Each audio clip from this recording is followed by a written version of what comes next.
السلام علیکم everyone, welcome to house wife tale. This is Madiha اور آج میں آپ لوگوں کے لیے وہ نازنین کی ایپیسوڈ نمبر 7 لے کر آئی ہوں. So let's get started. بس بھی کرو رباب، بات کچھ اور ہی ہوگی. جمیلہ کے لیے اس پاگل کو سنبھالنا بہت مشکل ہو رہا تھا. مجھے لگتا ہے تمہاری پھپھی نے یوں ہی اماں کی تسلی کے لیے کہہ دیا ہوگا کہ نصیر سے بھی پوچھا ہے. تو نصیر کا رویہ اماں؟ رباب نے روئی سرخ آنکھیں اوپر اٹھائیں. نہ وہ بات کرتا ہے اب، نہ یہاں آتا ہے. پہلے وہ ایسا تھا کیا؟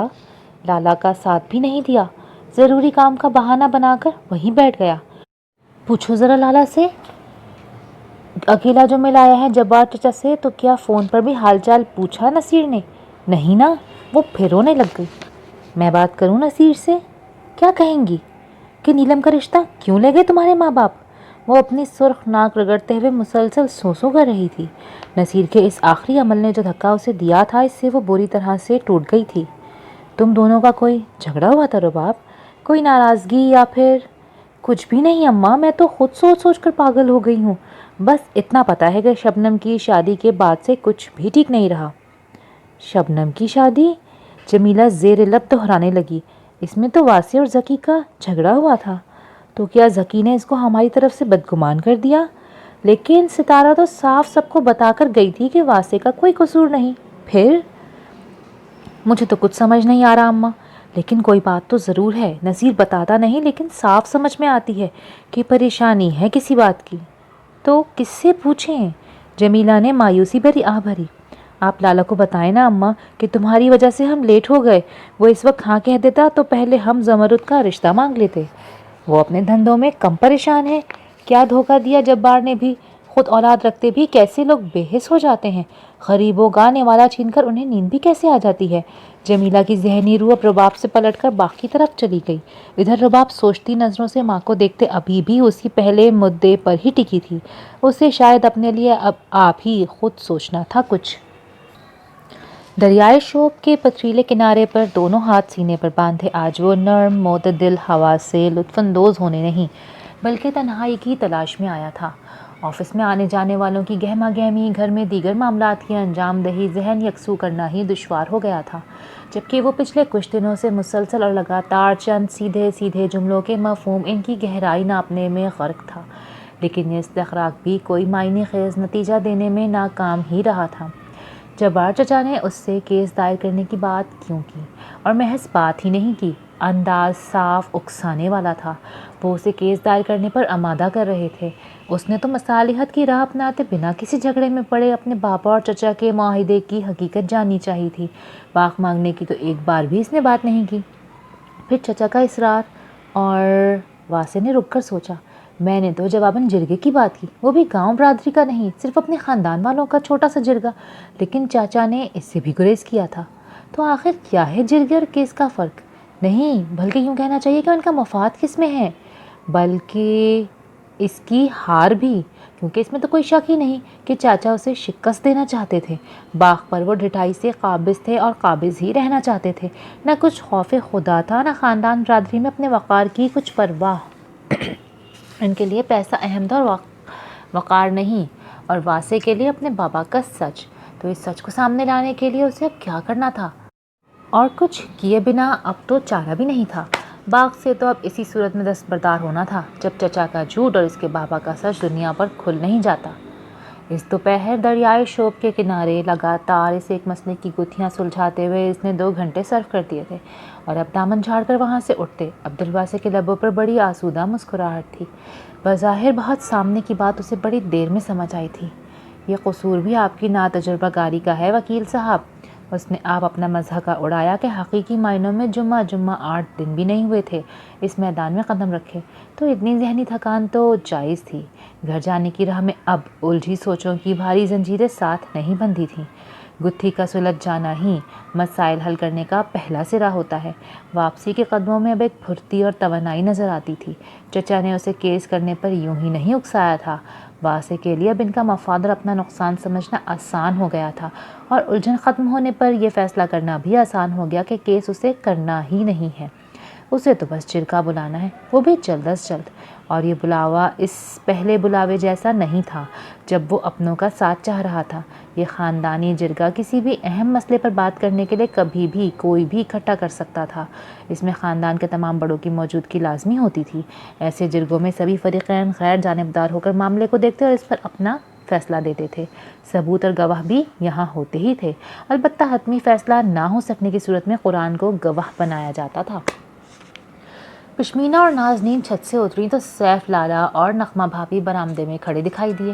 نغمہ اسے ٹوپی، رومال، واسکٹ وغیرہ دے رہی تھی۔ وہ شاید بخ جانے کے لیے تیار ہو رہے تھے۔ پشمینہ کو تو ان دونوں کا ساتھ کھڑے ہونا کبھی خطرے سے خالی نہیں لگا۔ کسی بھی وقت لفظوں کی گولہ باری شروع ہو سکتی تھی، اسی لیے چپکے سے باورچی خانے کی طرف بڑھ گئی۔ نازنین بھی پیچھے پیچھے ہی تھی۔ یہاں اماں ناشتہ بنا رہی تھیں۔ دونوں چوکیاں گھسیٹ کر وہیں بیٹھ گئیں۔ گھر میں مکمل خاموشی تھی، اسی لیے نغمہ بھابھی کی آواز صاف کچن تک آ رہی تھی۔ وہ سیف سے نازنین کے کوئٹہ جانے سے متعلق بات کر رہی تھیں۔ اس کی ڈیٹ شیٹ اور رول نمبر آ گیا تھا نا؟ کب جانا ہے؟ سیف نے جوتے کے بکل بند کیے۔ بس 5 دنوں میں۔ تو ٹھیک ہے، میں چھوڑ آؤں گا۔ سیف، وہ اصل میں مجھے بھی کتنا عرصہ ہو گیا ہے نا کوئٹہ گئے۔ نازنین کے ساتھ چلی جاؤں؟ تم؟ سیف نے چونک کر دہرایا تو کچن میں بیٹھی ان تینوں خواتین کا ایک ساتھ سانس رکا۔ مطلب جھگڑا شروع؟ ہاں نا، خالہ سے بھی ملاؤں گی۔ نغمہ ڈرتے ڈرتے مدعے پر آئی۔ بس 2 دنوں کے لیے جاؤں گی۔ نازنین کو خالہ کے پاس ہی چھوڑنا ہے، امتحانوں کے دوران یہ وہیں رہے گی، میں بس تیسرے دن واپس آ جاؤں گی۔ اور تمہارے بابا؟ سیف نے جاننا چاہا۔ ان سے اس بار تو ملنا نہیں چاہتی میں، کیونکہ نازنین کے امتحانوں کا معاملہ ہے، اگر کوئی بدمزگی ہو گئی تو یہ ڈسٹرب ہو جائے گی۔ سیف نے سوچنے کے لیے وقت لیا۔ تو چلی جاؤں؟ نغمہ نے امید بھری نظروں سے شوہر کو دیکھا تو وہ مسکرا دیا۔ ہاں چلی جاؤ، لیکن واپسی بس تیسرے دن۔ ہاں ہاں بالکل۔ نغمہ نے جلدی سے اسے بٹوا تھمایا اور اس کے نکلنے کے بعد وہ کچن میں آئی تو پہلی مسکراہٹ ساس کی جانب سے وصول ہونے پر بری طرح شرما گئی۔ دیکھ لو نازنین، پہلے یہ مجھے اپنا وکیل مقرر کرتی تھی، میری پیٹھ کے پیچھے چھپ کر اپنی باتیں منواتی تھی، اب اپنے کیسے سے خود لڑنا آ گئے ہیں۔ بس کرو اماں، وہ شرط سے دوری ہوئی جا رہی تھی۔ نازنین اور پشمینہ بھی اس پر ہنس ہی رہی تھی۔ نازنین کا لحاظ کرنے لگا ہے شاید۔ شمیم خالہ نے اپنا اندازہ ظاہر کیا اور نغمہ نے بے ساختہ بہن کی طرف دیکھا۔ سیف نے تو معلوم نہیں اس کی بہن کی آمد کا خیال رکھا تھا کہ نہیں، اس نے البتہ بہن کی نصیحتوں پر ضرور کان دھرے تھے۔ ہمیشہ اگلے کی پہل کے انتظار میں تو میرا وقت ہی ضائع ہوتا ہے، بجائے اس کے کبھی خود بھی پہل کر کے دیکھ لینی چاہیے۔ پہل کا قدم بھلے پہاڑ جیسا بھاری ہے، لیکن لطف و کرم کے چشمے بھی اسی سے پھوٹتے ہیں۔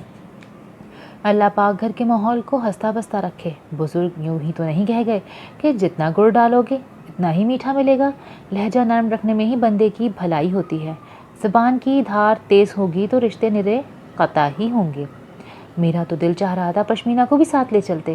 نغمہ نے پشمینہ کو دیکھتے ہوئے جیسے کسی خیال سے کہا۔ نہیں بھابھی، آپ ہوں آئیں۔ آپ بتائیں اماں، 2 ہی دن کی تو بات ہے۔ نغمہ نے ساس کو دیکھا۔ نہیں بھابھی، اماں اکیلی ہو جائیں گی، میرے جانے کا پروگرام پھر کبھی بنا لیں گے۔ پشمینہ نے ماں کے کچھ بولنے سے پہلے ہی اپنا فیصلہ زور دے کے سنا دیا، اور پشمینہ کی عدم دلچسپی دیکھ کر شمیم بھی خاموش رہیں۔ بعد میں نازنین نے بھی بہت اصرار کیا، لیکن اس کی نہ ہاں میں نہیں بدلی۔ گزرے کچھ دنوں میں خیالات ایک بار پھر درہم برہم سے ہونے لگے تھے۔ رئیس سے چھت پر ہوئی وہ آخری ملاقات اسے بھلائی نہیں بھولتی تھی۔ وہ اپنا ذہن بٹانے کی ہر ممکن کوشش کر کے دیکھ چکی تھی، لیکن سب اپنے ہاتھوں بیکار ہوتا دکھائی دے رہا تھا۔ کوئی اس کی خاطر خود کو تباہ حال کر رہا ہے، یہ بات ذہن سے ہٹائے نہیں ہٹتی تھی، بلکہ اب تو وہ اسے سمجھانا چاہتی تھی، لیکن ظاہر ہے اس طرح چھت پر آتے جاتے رکنا ایک تو انتہائی خطرناک تھا، دوسری ان کی چھت بھی ایک گھر چھوڑ کے تھی۔ کبھی تھک ہار کے سوچتی نازنین کو لیے دوبارہ نیچے چلی جائے، نہ رئیس سے کبھی آمنا سامنا ہوگا اور نہ اس کا دل کڑھے گا۔ لیکن بات صرف چھتوں کی کہاں تھی، اس روز کیسے وہ رباب لوگوں کے ہاں اتفاقاً مل گیا۔ اب وہ گاؤں واپس آ چکا تھا تو ایسے اتفاقات بھی معمول کی بات ہوتی جا رہی تھی، اور اس رات والی ملاقات کے بعد تو وہ اور بھی سنجیدگی سے اسے سوچنے لگی تھی۔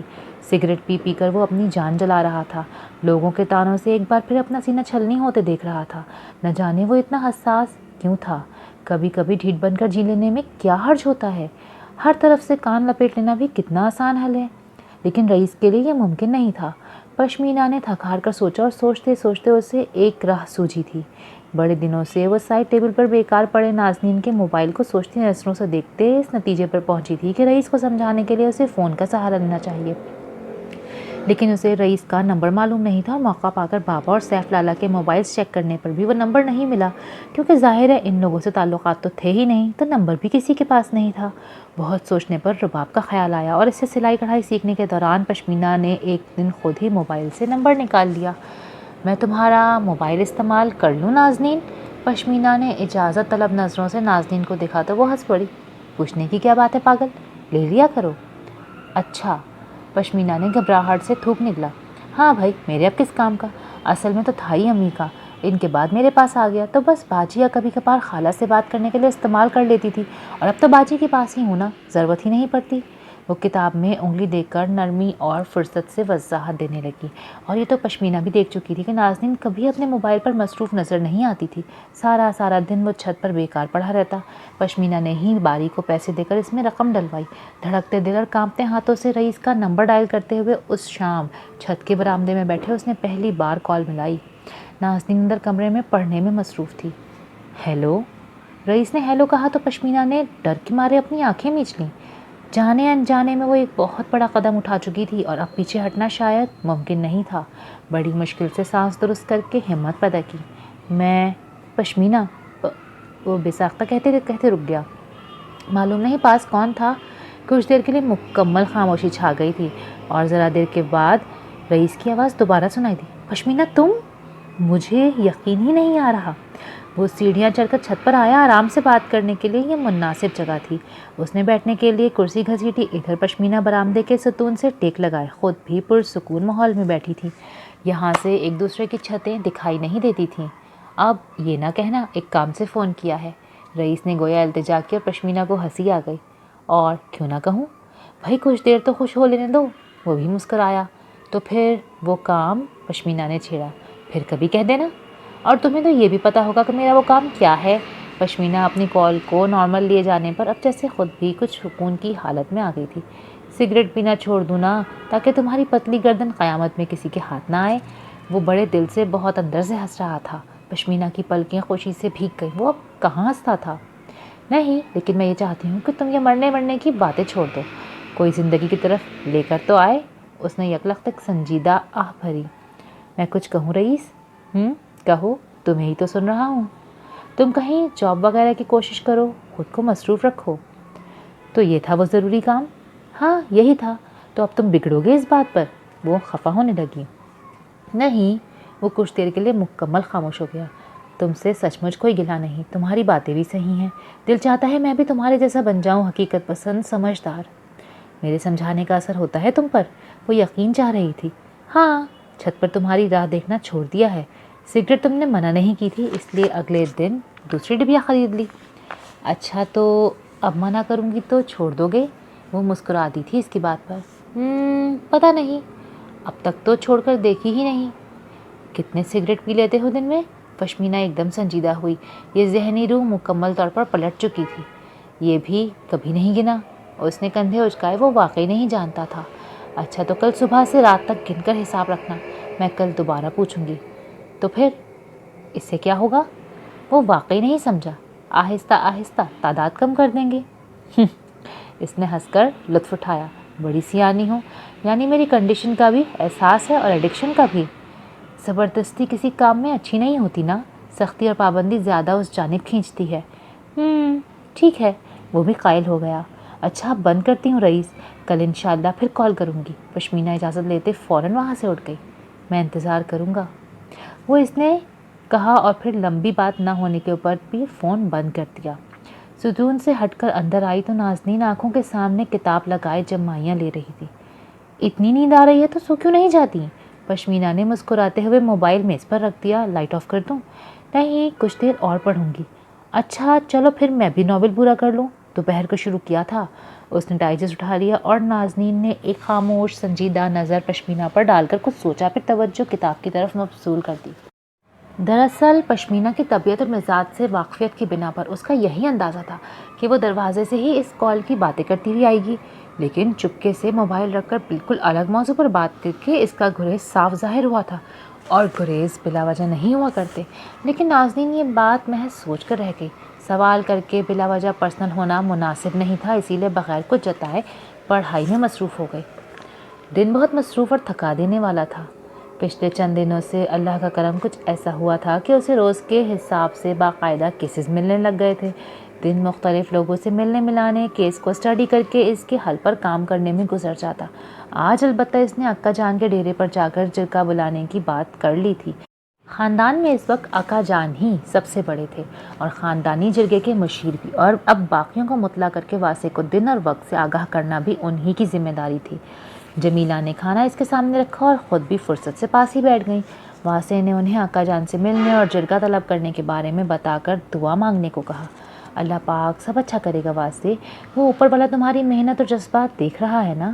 بس اگر تمہارے بابا نے کوئی لکھا پڑھی بھی کر لی ہوتی تو۔ نہیں اماں، مجھے بابا سے کبھی یہ شکوہ نہیں رہا، جس سے آپ ان کی غلطی سمجھ رہی ہیں۔ حساب کتاب کی آنکھ سے شاید غلطی ہوگی، لیکن بابا کی سادگی، ان کی نیک نیتی اور خلوص کو دنیا کے کسی ترازو میں تولا نہیں جا سکتا۔ وہ مخلص بھی تھے، فیاض بھی اور بامروت بھی۔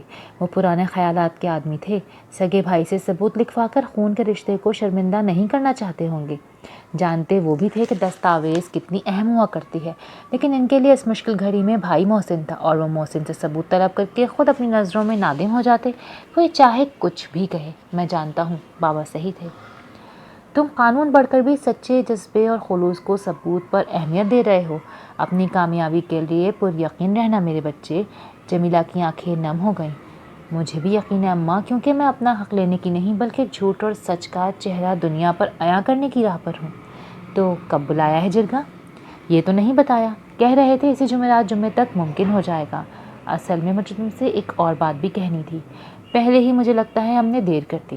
اس دن تم سے بات شروع کی تو تم نئے دفتر اور چاچا سے بات کرنے کے معاملے میں اتنے الجھے ہوئے تھے کہ اب دیکھ لو، مصروفیت اور کام تو بندے کے ساتھ چھوڑتے ہی نہیں۔ آج ماشاءاللہ وکیل بن چکے ہو تو اور معاملات بھی نکلتے ہی چلے جا رہے ہیں۔ کس معاملے میں بات کی تھی؟ واسع کو ان کی لمبی چوڑی تمیز سے کچھ بھی اخذ کرنا مشکل تھا۔ شاید اس کا دماغ ابھی بھی پہلے معاملے میں ہی الجھا ہوا تھا۔ تمہیں بتایا تھا واسع کہ میں زمرد کے لیے تمہاری پھوپھی کی طرف جانا چاہتی ہوں۔ اور زمرد ہی کیوں؟ واسع نے الجھ کر انہیں دیکھا۔ کیا مطلب زمرد ہی کیوں؟ جمیلہ تنک کر غصہ کھا گئی۔ اچھی لگتی ہے مجھے۔ تو مطلب میری پسند کی کوئی اہمیت نہیں؟ واسع کو لگا اماں تو کسی وقت منہ اٹھائے چل بھی دیں گی، آج کم از کم وہ کھل کر بات ہی کر لے، کل کو کہیں گی مجھے کہاں پتا تھا، وغیرہ وغیرہ۔ تمہاری پسند؟ جمیلہ کا حلق تک خشک ہو گیا۔ واسع تو ان سے کھل کر کچھ بات کہنے والا تھا۔ زمرد میں کیا برائی ہے واسع؟ کتنی سیدھی اور نیک بچی ہے، پیاری بھی بہت ہے، ایک بار سوچ تو لو۔ میں بھی زمرد کے بارے میں یہی خیالات رکھتا ہوں اماں، بلا شبہ وہ بہت اچھی ہے، لیکن آپ ذرا حقیقت پسندی سے کیوں نہیں سوچ لیتی؟ صرف آپ کے زمرد کو پسند کر لینے سے کیا فرق پڑتا ہے؟ آپ ذرا پھوپھی کے رویے پر بھی تو غور کریں۔ کیا کسی بھی زاویے سے کبھی آپ کو لگا کہ وہ ہمارے ہاں رشتہ کرنے میں ذرا سی بھی دلچسپی رکھتی ہیں؟ مجھے تو صاف یہی نظر آتا ہے کہ آپ رشتہ مانگنے جائیں گے اور وہاں سے یک لفظی انکار ہو جائے گا۔ لیکن کوشش۔ جمیلہ کو اپنے الفاظ گم ہوتے دکھائی دیے۔ پڑھی لکھی سمجھدار اولاد سے بات کرنا بھی کتنا مشکل ہو جاتا ہے۔ کوشش اگلوں کے ہاتھوں شرمندہ ہونے کی؟ وہ ازحد سنجیدگی سے پوچھ رہا تھا۔ بہرحال آپ ماں ہیں، میں منع نہیں کر سکتا، جائیں اپنی مرضی کر کے دیکھ لیں، لیکن ایک بات پھر آپ کو میری بھی ماننا ہوگی، اگر وہاں سے انکار ہو گیا تو آپ وہاں جائیں گی جہاں میں چاہتا ہوں۔ تم؟ جمیلہ بیچ میں ہی اٹک گئی۔ وہ صاف الفاظ میں اپنی پسند بتانا چاہ رہا تھا اور وہ سننے تک کو تیار نہیں تھی، لیکن یہ معاملہ اب شاید چاہنے نہ چاہنے کا نہیں تھا۔ واسع کی بات سننا تو جیسے ناگزیر ہو گیا تھا۔ تم کس کی بات کر رہے ہو؟ مجھے نازنین پسند ہے۔ واسع نے بنا رکے اور جھجکے اعتماد سے اظہار کر دیا کہ نازنین سے بھی اس کا یہی عہد تھا کہ اگلی بات اب سیدھی سامنے کی راہ سے ہوگی، اور اس کے لیے ظاہر ہے بات کو بڑوں کے سامنے رکھنا تھا، اور مجھے یقین ہے وہاں آپ کو انکار بھی نہیں ہوگا۔ واسع نے مزید کہا، اور رباب جو کھانے کے بعد واسع کے لیے پانی لے کر آ رہی تھی دروازے کے باہر ہی ساکت ہو گئی۔ جمیلہ بھی واسع کے صاف اقرار پر کچھ دیر تو چپ کے چپ بیٹھی رہ گئیں، پھر اندر کی کھولن جلے کٹے الفاظ کی صورت میں باہر نکلی۔ کیوں؟ کچھ طے کر رکھا ہے آپس میں؟ نہیں۔ ماں کے الفاظ پر واسع کی نگاہوں میں واضح ناراضگی جھلکی۔ ایسی لگتی ہے وہ آپ کو؟ میں تو گلشن پھپھی سے ان لوگوں کے مزاج کا موازنہ کر کے آپ کو بتا رہا ہوں. انکار یہاں پہ بھی ہو سکتا ہے، لیکن جس صاف کورے جواب کا آپ کو شوق ہو رہا ہے نا، وہ صرف پھپھی ہی آپ کو دے سکتی ہیں، کیونکہ انہیں دینے کے لیے ہمارے گھر میں کچھ بھی نہیں ہے. وہ جوتے پاؤں میں پھنساتے اپنی علاقائی ٹوپی سر پر رکھتے باہر نکل گیا، اور جمیلہ کی نظریں باہر جاتے واضح اور اندر آتی رباب پر جمی تھیں. اماں یہ نازنین کب سے؟ رباب ہلدی چہرہ لیے ماں کے پہلو میں آ کھڑی ہوئی. مجھے کیا پتا مڑے. جمیلہ کے اعصاب ایک دم ڈھیلے پڑ گئے تھے. مایوسی کا غلبہ سوچنے سمجھنے کی صلاحیت چھین چکا تھا. اب وہ لالا کو کہاں سے پسند آ گئی؟ رباب کی سانسیں تیز تیز چلنے لگیں. پیلی پڑتی رنگت میں مستقبل کے اندیشے گھلے ہوئے تھے. نازنین سے پہلے تم اپنی پھپھی اور نصیر کا سوچو. جمیلہ نے ناراض نظروں سے رباب کو دیکھا. واسطے کی بات نہیں سنی تم نے؟ اسے تو پورا یقین ہے کہ وہاں سے انکار ہو جائے گا، اور ابھی تو اسے یہ بھی نہیں پتا کہ تمہاری پھپھو جبار بھائی کے یہاں رشتہ لے کر جا چکی ہیں. یہ بات معلوم ہوتی اس کو تو مجھے اجازت نہ دیتا وہاں جانے کی، کیونکہ یہ تو صاف صاف اگلے کے رشتے میں رخ نہ ڈالنے والی بات ہو جاتی ہے. اور ایک منصیر ہے، یہی تھا تمہارا اس پر بھروسہ؟ جمیلہ بھی اب اس پر ہی غصہ نکال رہی تھی. میں نے پوچھا تھا اس سے. رباب آہستہ سے منمنائی. اچھا. جمیلہ نے چونک کر رباب کو دیکھا. کیا بات ہوئی تھی پھر؟ کیا کہہ رہا تھا؟ وہ کہہ رہا تھا مجھے رشتے کا نہیں پتا. تو پھر وہ بات کرے گا اپنی اماں سے. آئے گا کب؟ جمیلہ کی ٹوٹتی آواز پھر سے سر اٹھانے لگی. زیادہ دیر بات نہیں ہوئی، کہہ رہا تھا جلد آئے گا. اللہ تیرا شکر، کوئی تو اچھی خبر سنی. جمیلہ نے ہاتھ اوپر اٹھا کر دیکھا اور رباب خاموشی سے باہر نکل گئی. نصیر کے ان دو جملوں نے اسے تسلی تو دے دی تھی، پر یہ محبت کی تیسری آنکھ نہ جانے کیوں مسلسل کسی خدشے کے تحت پھڑک رہی تھی. ہو سکتا ہے ماں سے رشتے کا اس نے کہا ہی نہ ہو، لیکن پھر یہ بدلا رویہ. نازنین سارا سامان ایک بار پھر چیک کر لو، اور یہ معیزہ کے سامان کا چھوٹا تھیلا تم اپنے بیگ میں ہی رکھ لو. نغمہ بولائی ہوئی سی چہار جانب دوڑ رہی تھی. یہاں سے تو سب اٹھا لیا، ایک چکر چھت کا بھی لگا آتی ہوں، وہاں کچھ رہ نہ گیا ہو. نازنین نے سوچتے ہوئے انداز میں کہہ کر پاس کھڑی پشمینہ سے تائید چاہی، لیکن وہ بنا جواب دیے خالی خالی نظروں سے دیکھی گئی. یہی تو وہ نہیں چاہتی تھی کہ نازنین دوبارہ اوپر جائے. نازنین اپنا موبائل چھت پر ہی چھوڑ آئی تھی، اور پشمینہ نے جان بوجھ کر خاموشی اختیار کیے رکھی تاکہ موبائل یہیں رہ جائے. لیکن اب تو وہ دوبارہ چھت پر جا رہی تھی. پشمینہ بھی تھکے مایوس قدموں سے پیچھے آ گئی. نازنین گھوم پھر کر ہر چیز کا جائزہ لے رہی تھی. یہ نوٹس بھی تو کام کے ہے نا. اس نے کاغذوں کا پلندہ اٹھایا اور مڑی. ارے موبائل بھی یہیں رکھا ہے. اس نے ہنس کر موبائل اٹھایا اور کمرے سے نکلنے لگی. چلو لالا نہ آ گئے ہوں. اس نے مڑ کر پشمینہ کو متوجہ کیا. سیف لالا بابا کو ڈیرے تک چھوڑنے کے لیے گئے تھے، پھر انہی نے ان کو بس میں بٹھانا تھا. پشمینہ نے بوجھے دل سے سر جھکایا، قدم آگے بڑھائے. چہرے پر ایک دم مایوسی اور پشمردگی چھا گئی. کیا ہوا؟ نازنین پلٹ کر واپس آئی. کچھ نہیں، چلو. پشمینہ زبردستی مسکرائی. بتاؤ نا کیا بات ہے؟ اس کی ٹھوری کو انگلی سے اونچا کرتے نازنین نے اس کی آنکھوں میں دیکھا. کچھ نہیں، مجھے لگا تم موبائل یہیں رکھ جاؤ گی. وہ تم نے کہا تھا نا تمہارے کسی کام کا نہیں. وہ آخر میں سر جھکا کر دل کی بات کہہ بیٹھی، اور نازنین فوری طور پر کچھ نہ بول پائی. پچھلے ہفتے پشمینہ نے پہلی مرتبہ اس سے موبائل مانگا تھا، اور پھر ہر شام وہ کچھ دیر باہر برآمدے میں ٹہل کر کسی سے باتیں کرتی اور اندر آ کر بنا کوئی تبصرہ کیے موبائل رکھ دیتی. پشمینہ تم رئیس سے بات کرتی ہو؟ نازنین نے دھیمی آواز میں بالآخر اپنا اندازہ اس پر ظاہر کر دیا. پشمینہ بھی جواباً سر جھکائے خاموش کھڑی رہی. کیا تم صحیح کر رہی ہو؟ سوری، میں آئندہ تمہارا موبائل نہیں مانگوں گی. پلیز پشمینہ. نازنین نے دبا دبا احتجاج کیا. میں اپنے موبائل کی وجہ سے نہیں کہہ رہی، میں تمہارے حالات کی وجہ سے کہہ رہی ہوں. اور ٹھیک ہے کہ تم اپنا معاملہ مجھ سے شیئر نہیں کرو، مداخلت مجھے زیب نہیں دیتی، لیکن کیا دوست ہونے کے ناطے مجھے یہ بھی حق نہیں؟ وہ اپنے ساتھ بہت غلط کر رہا تھا نازنین. اپنی صحت، زندگی، فیوچر، اسے کسی بات کی پرواہ نہیں تھی. اب وہ بدل رہا ہے. تم شاید یقین نہ کرو، لیکن وہ میرا کہنا مانتے ہوئے سگریٹ چھوڑ چکا ہے. اس کے حالات سدھارتے کہیں تم اپنا نقصان نہ کر بیٹھو. اللہ نہ کرے. نازنین بے ساختہ کہہ بیٹھی، اور پشمینہ سے کچھ بولا ہی نہیں گیا. نازنین نے ہاتھ پکڑ کر اسے اپنی جانب موڑا. غلطی کا دفاع نہیں کرتے پشمینہ، اسے تسلیم کرتے ہیں. تم لوگوں سے ان کی فیملی کے تعلقات نہیں ہیں. تم اب اس کی منگیتر نہیں ہو، اور اس تعلق کی نوعیت تمہاری نظر میں جو بھی ہو، لیکن اسے دنیا میں بہرحال چھپانا چاہتی ہو. تو بس یہی اس رشتے کی سچائی ہے کہ یہ ٹھیک نہیں ہے. پشمینہ نے معلوم نہیں اس کی بات سے کیا اخذ کیا کہ ہاتھ چھڑا کر چارپائی پہ رکھا موبائل اٹھا کر نازنین کے ہاتھ پہ دھرا اور باہر نکل گئی. نازنین نے حیرت سے اس کے عمل کو دیکھا. دل ایک دم دکھ سے بھر گیا. پشمینہ بجائے سمجھنے کے اس سے خفا ہو کر گئی تھی. نازنین نے ایک نظر دور جاتی پشمینہ کو دیکھا، دوسری نظر موبائل پر ڈالی اور اسے سائڈ ٹیبل پر ہی رکھ دیا. انسان کے لیے سب سے مشکل مقام وہ ہوتا ہے جب وہ کسی کے زیر بار ہو. آپ اپنے دشمن سے بحث کر سکتے ہیں، اپنے محسن سے نہیں. وہ ان لوگوں کی بلا شک و شبہ ممنون اور احسان مند تھی جنہوں نے مشکل حالات میں اس کا ساتھ دیا تھا، بلکہ سب سے زیادہ جذباتی سپورٹ بھی پشمینہ کی طرف سے ہی ملی تھی، جس نے ایک بہن ایک سہیلی کی طرح اسے اپنے قریب کیا تھا۔ اور آج پشمینہ ایک ایسے معاملے میں اس کا ساتھ چاہ رہی تھی جس میں دونوں کا صرف نقصان تھا، اور فی الوقت نازنین ایسے دوراہے پہ کھڑی تھی کہ ماننا یا روکنا دونوں اس کے حق میں نہیں تھا۔ سچ ہے کہ کبھی کبھار اپنوں کے ہاتھوں بھی بہت بری طرح بلیک میل ہو جاتے ہیں ہم۔ اس دنیا کی محبت جس شکل میں بھی ہو خراج ضرور مانگتی ہے۔ نازنین بھی اس جذباتی لمحے میں پشمینہ سے شکست کھا گئی تھی۔ موبائل اس نے وہیں رہنے دیا، اس دعا کے ساتھ کہ اللہ پاک پشمینہ کے ساتھ کچھ برا نہ ہونے دے۔ کھو دینے کا ڈر، پا لینے کی ضد ان دنوں دھن بن کر رباب کے ذہن و دل پر سوار ہو چکی تھی۔ نگار چچی کے چادروں کا کام اس نے دن رات ایک کر کے 2 ہی دن میں پورا کر کے آج ان کے گھر جانے کی ٹھان لی تھی۔ اسے نیلم سے یہ جاننے کی شدید خواہش ہو رہی تھی کہ نصیر کے رشتے پر ان کے گھر میں کیا سوچا جا رہا ہے۔ پچھلی شام بھی ایسا ہی کچھ جان لینے کی خواہش اسے ساتھ والے گھر لے گئی تھی۔ واسے کی پسند جاننے کے بعد وہ نازنین کی طرف بھاگی تھی، حالانکہ جانتی خود بھی تھی کہ وہاں جا کر بھلا نازنین سے کیا کہے گی، لیکن مجبور تھی۔ نہ دل کو قرار تھا نہ پیروں کو آرام۔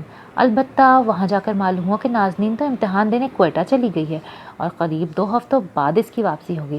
تب رباب کے دل میں نیلم سے ملنے کی بےتابی بڑھی۔ یہ جاننا بھی تو بہت اہم تھا کہ آخر وہ لوگ کیا سوچ رہے تھے، کیا معلوم کوئی خوشی کی خبر وہاں اس کی منتظر ہو۔ میں کچھ مدد کروا دوں؟ وہ نگار چچی کو چادریں دے کر نیلم کے پاس کچن میں آ گئی۔ چچی کا بلڈ پریشر کچھ زیادہ تھا، اسی لیے آرام کر رہی تھی۔ نہیں مڑے، بس الٹا سیدھا کسی نہ کسی طرح کر ہی لیتی ہوں۔ نیلم ہنس پڑی۔ پہلے شاید شبنم کرتی تھی نا؟ ہاں، کوکنگ وہی سنبھالتی تھی اور میں گھر کی صفائیاں وغیرہ۔ تو اب؟ رباب نے معنی خیزی سے مسکرا کر نیلم کو دیکھا۔ جب تم چلی جاؤ گی تو چچی کے لیے بڑی مشکل نہیں ہو جائے گی؟ میں نے کہاں جانا ہے؟ وہ بری طرح جھینپ گئی، اور رباب تو آئی ہی اس موضوع پر بات کرنی تھی۔ وقت ضائع کیے بغیر ہی اس نے فوراً بات چھیڑ دی۔ میں نے سنا ہے گلشن پھوپھی رشتہ لائی ہیں؟ ہاں، بات تو کی ہے، نیلم نے مختصر سا جواب دیا۔ تو رباب نے ذرا کی ذرا نیلم کو دیکھا۔ کیا سوچا ہے پھر؟ پتہ نہیں، اماں بابا نے آپس میں بات کی ہو شاید، مجھے کہاں بتائیں گے وہ۔ اصل میں رباب نے جھجک کر کہنا شروع کیا تو نیلم کا کام روک کر اسے دیکھنے کا موقع مل گیا۔ ہمیں زمرد پسند ہے نا واسے کے لیے، تو اماں پریشان ہو رہی تھی۔ تم تو دوست ہو میری، میں نے سوچا پوچھ لوں۔ واسے اور زمرد یا رباب اور نصیر؟ نیلم نے مسکراتے ہوئے اس کا چہرہ اوپر کیا تو رباب بری طرح چونکی۔ تمہیں اندازہ ہے میرا، وہ ہلکا سا مسکرائی۔ پوری بات تم خود بتا دو، پوچھنے کی وجہ یہی ہے نا؟ نیلم مسکراتے ہوئے تصدیق چاہ رہی تھی اور رباب بجائے جواب دینے کے ہاتھوں میں چہرہ دے کر رونے لگی۔ میری مدد کرو نیلم، خدا کے لیے۔ ارے رونے کیوں لگی رباب؟ وہ اسے اپنے ساتھ لگاتے ایک دم پریشان ہو گئی۔ پلیز رباب، آرام سے بتاؤ۔ وہ اپنے دوپٹے سے اس کی آنکھیں صاف کرنے لگی، اور رباب نے اپنی حالت پر قابو پاتے ہوئے اسے اپنے اور نصیر کی محبت کے بارے میں صاف صاف بتا دیا۔ تو نصیر نے پھوپھی کو رشتہ ڈالنے دیا ہی کیوں؟ اسے تو سٹینڈ لینا چاہیے تھا نا، یہی تو موقع ہے۔ وہ کہتا ہے اماں نے اپنی مرضی کی ہے۔ اب تم ہی مجھے بتاؤ نیلم، یہاں سب کیا سوچ رہے ہیں؟ رباب نے اس کا ہاتھ پکڑا۔ سچ کہہ رہی ہوں رباب، مجھے واقعی کچھ نہیں پتا، لیکن تم پریشان مت ہو۔ اگر نصیر تمہارا ساتھ دینے کو تیار ہے تو ضرور معاملات اپنے حق میں کر ہی لے گا۔ پھر ہماری طرف سے جواب بھی شاید ابھی نہیں گیا، امید ہے کوئی مسئلہ کھڑا نہیں ہوگا۔ ہاں بس واسے، رباب جیسے کچھ سوچ کر بے ساختہ بڑبڑائی۔ واسے؟ اس کی طرف سے کیا مسئلہ ہے بدلئی کے حوالے سے؟ اس نے جیسے اندازہ لگایا۔ ہاں کنا، رباب نے سخت مایوسی سے منہ چھپایا۔ اسے زمرد جو نہیں پسند؟ اچھا، تو پھر کوئی اور؟ دل ایک خیال سے بے اختیار رک سا گیا تھا۔ اس نے تو اپنے آپ پر بھی اپنے دل کا حال بڑی مدت سے عیاں نہیں کیا تھا۔ کیا خبر کوئی قدرت کرشمہ کر دے۔ وجود ساکن ہوا تھا اس کا۔ ہاں، وہ کسی اور سے۔ موبائل فون کی اونچی گھنٹی عین جیسے سر پر بجی۔ دونوں نے بیک بک پلٹ کر آواز کے تعاقب میں دیکھا۔ ذکی دروازے کی اوٹ لیے نہ جانے کب سے ان کی باتیں سن رہا تھا، لیکن اس کے اپنے سیل نے کام بگاڑ دیا، وہ بھی عین اس وقت جب تک وہ سانس روکے دشمن کی زندگی کے اہم راز سے واقف ہونے والا تھا۔ کیا باتیں کر رہی ہو تم دونوں؟ اس نے خشمگی نظروں سے باری باری نیلم اور رباب کو دیکھا، جو ایک دم ہی بری طرح سے سہم گئی تھیں۔ یہ سب تمہارے کرنے کی باتیں ہیں کیا؟ اب تم لوگ رشتوں پر بولو گی؟ وہ اپنے پکڑے جانے کی خفت ان دونوں پر برس کر اتار رہا تھا۔ تم اندر جاؤ نیلم، ابھی، اس نے بہن کو ڈپٹ کر کہا تو وہ بنا لمحہ ضائع کیے بغیر بھاگی۔ ادھر رباب نے بھی اس کے پیچھے کھسکنے کی کوشش کی۔ تم رکو رباب، اس نے بگڑے لہجے میں رباب کو روکا اور پلٹ کر کمرے سے باہر جاتی نیلم کو دیکھا، بلکہ اس کے غائب ہونے تک دیکھتا ہی رہا۔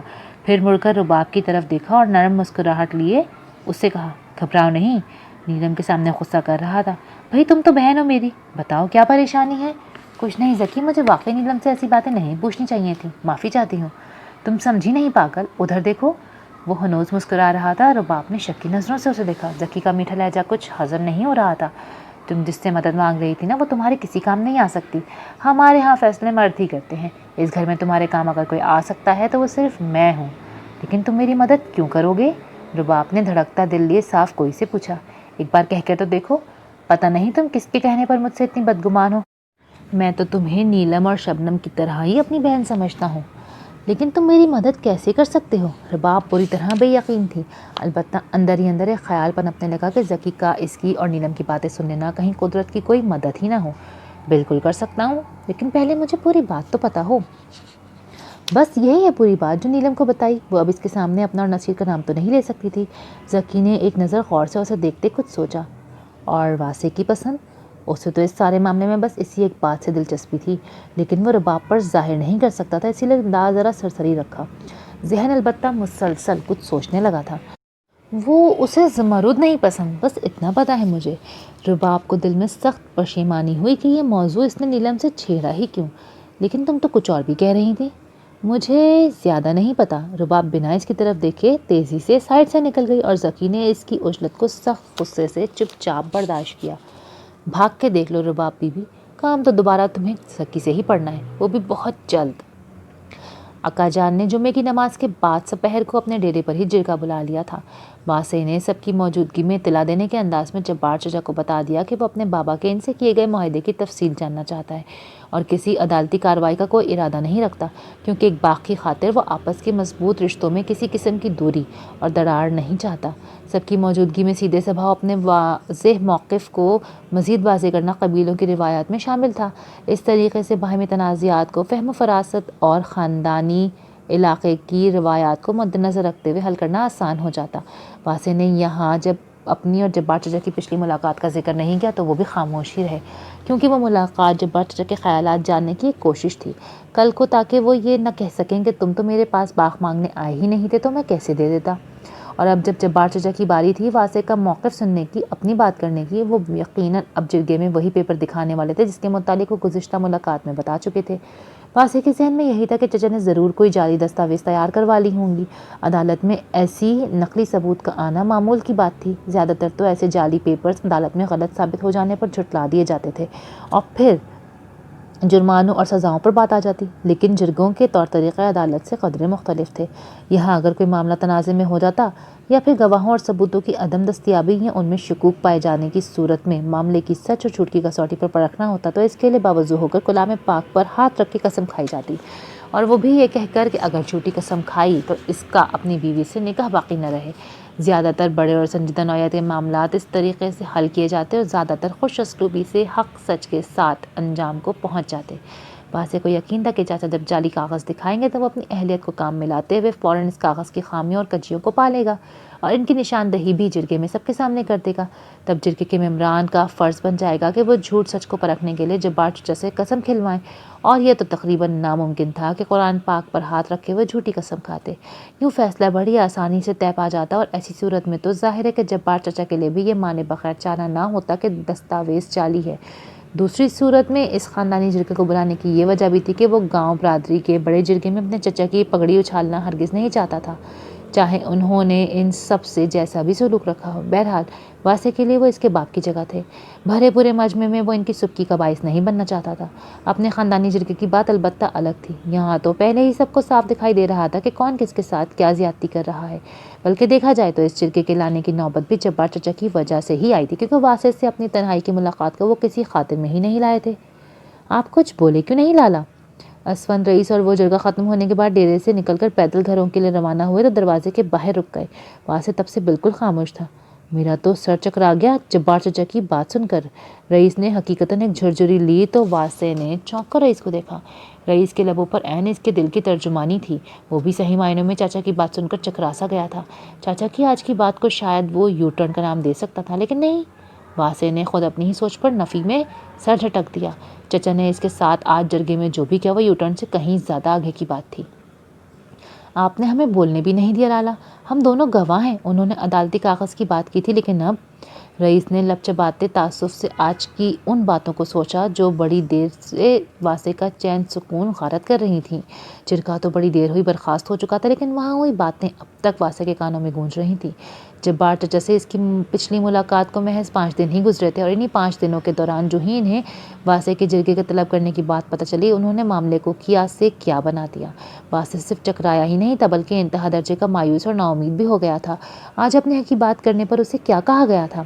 اگر واسے کا کہنا یہ ہے کہ حبیب الرحمن اور میرے بیچ 3 سال کے پھل کی بات ہوئی تھی، تو واسے میرے اور اپنے باپ کے اس معاہدے کا کوئی گواہ پیش کرتے، میں باغ دینے کو تیار ہو جاتا ہوں۔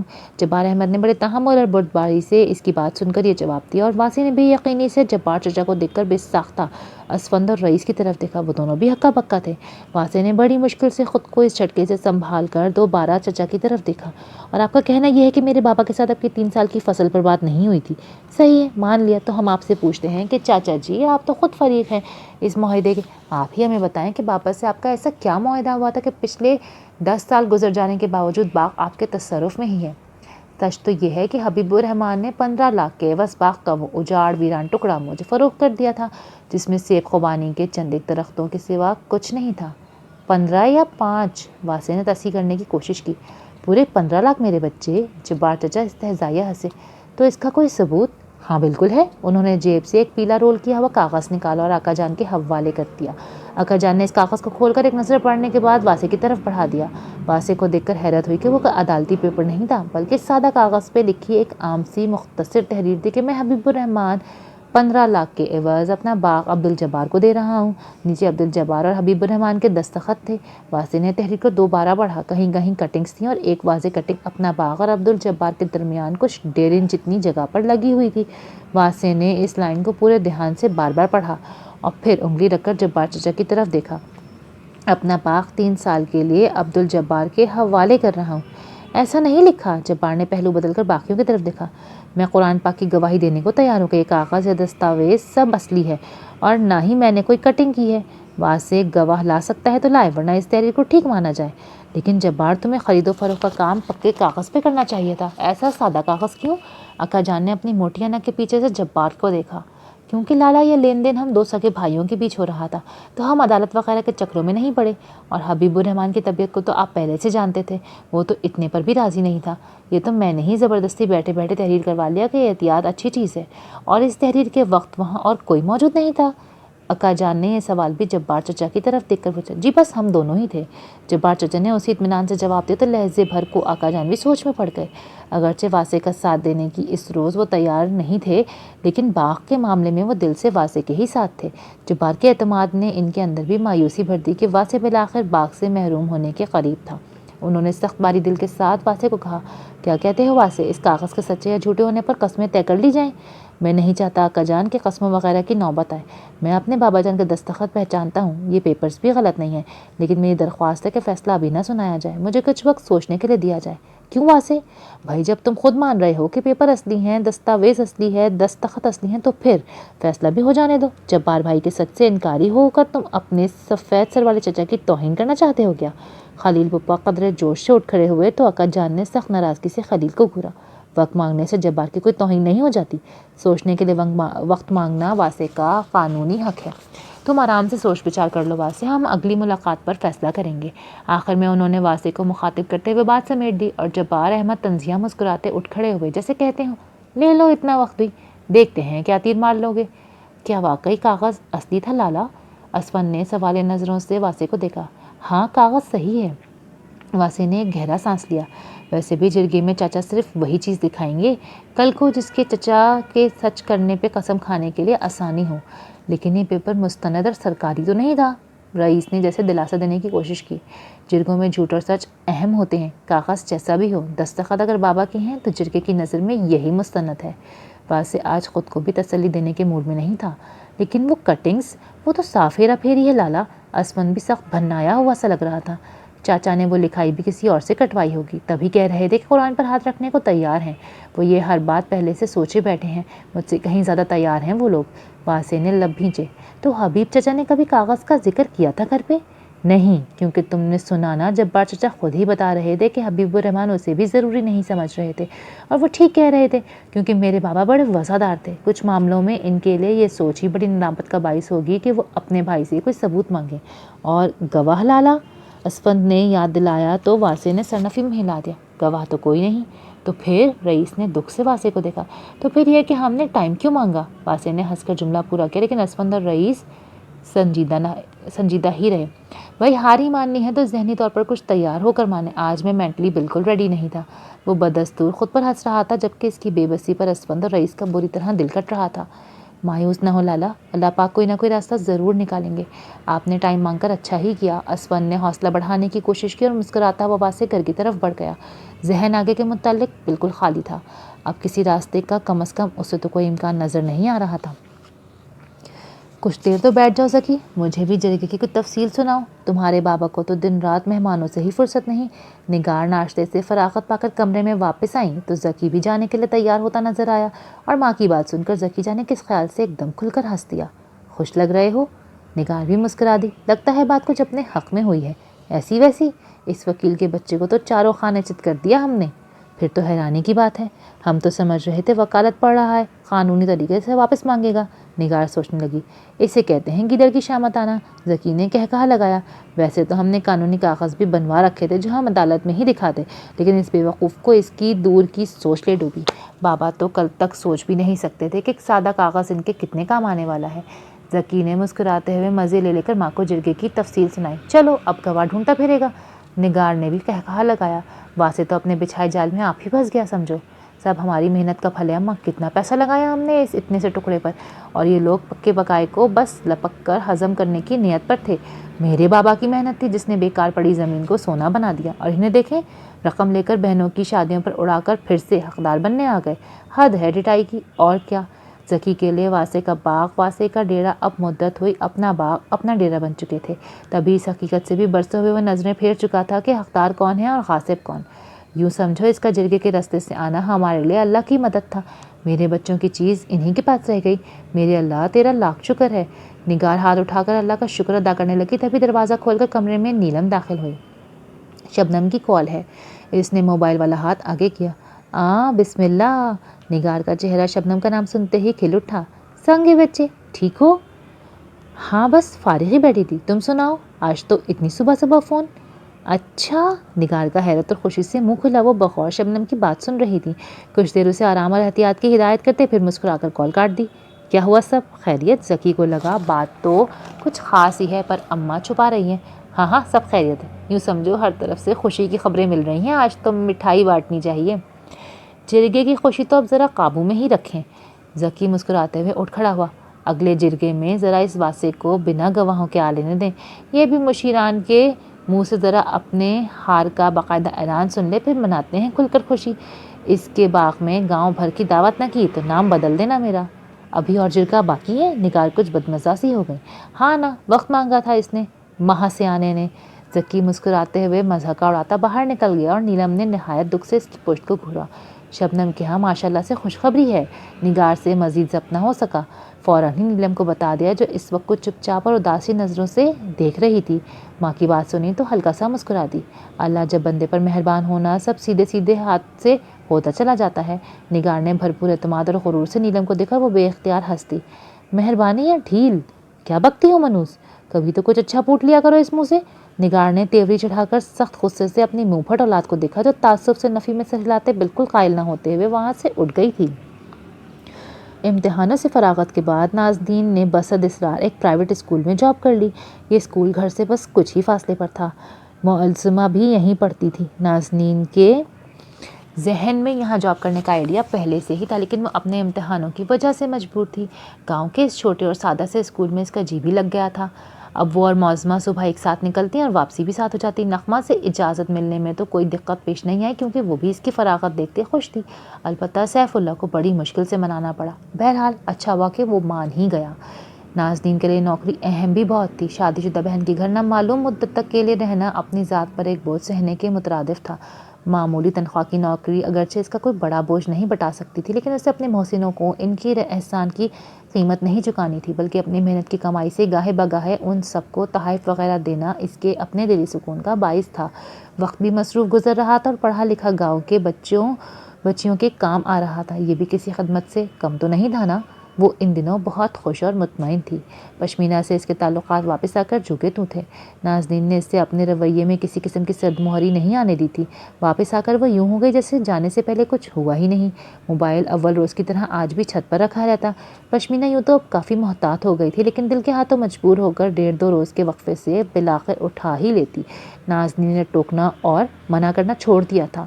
آخر مہینوں سے ان کے ہاں رہتے اس پر بھی کبھی کسی نے روک ٹوک نہیں لگائی تھی، بھلے اس نے بھی اس کا موقع نہ دیا ہو، ہر بات کا کسی کے کہنے سمجھانے سے پہلے خود ہی خیال رکھا ہو، نہ کسی سے بلا سوچے سمجھے زیادہ میل جول بڑھایا، جتنا یہاں ان لوگوں کا سب سے تھا اس سے کچھ کم ہی رکھا۔ لیکن اس سب کے باوجود بہت سوچنے اور غور کرنے پر بھی سمجھ یہی آیا کہ یہاں اس نے سمجھنا، سننا اور ماننا تو ضرور ہے، لیکن سمجھانا، سنانا اور منوانا ہر لحاظ سے غیر اخلاقی ہے، کیونکہ وہ ان کی مہمان تھی اور ان کی ممنون اور احسان مند بھی۔ بہت چاہنے پر بھی وہ ان کے گھر کی فرد نہیں بن سکتی تھی۔ گرما کے وسط سے موسم تھوڑا اور آگے سے رک گیا تھا۔ ساون کی بارشیں بس ابھی ابھی گزری تھیں۔ واسع مطمئن تھا ان دنوں۔ وکالت نے اسے مایوس نہیں کیا تھا۔ گاؤں والوں کو رجحان بھی اپنے مسائل کے لیے عدالتوں کی طرف بڑھ رہا تھا۔